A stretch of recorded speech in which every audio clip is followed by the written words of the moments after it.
పనిచేయని విన్నాను మానుకోవడానికి కారణం బ్రతకలేవు, ఈ లోకము నిన్ను బ్రతకనివ్వరు. కాదు వాస్తవం రాము, నువ్వు పేరు పడ్డ గజదంగవు. నిన్ను చూస్తే అసహ్యతో దూరముగా విస్తరవేస్తుంది లోకం. మనిషిగా మారాలన్నా, రక్తం ధారపోసి కష్టించి బ్రతకాలన్నా ఈ సమాజము నీకు అవకాశం ఇవ్వదు. మరొక స్థానము లేని ఈ ప్రపంచ రాజ్యంలో నీతిగా నిజాయితీగా బ్రతకలేవు. అమ్మాయి కూడా నువ్వు చెప్పిందే నిజమైతే సర్వ మానవ శ్రేష్ఠికైన బాపూజీ ఎందుకు హత్యపడ్డాడు?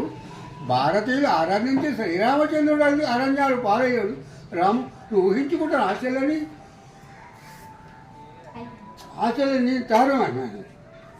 ఇంకము నీకు స్థానం ఎవరు? నా మాట విని నీ గత జీవిత మార్గాన్ని అనుసరించు.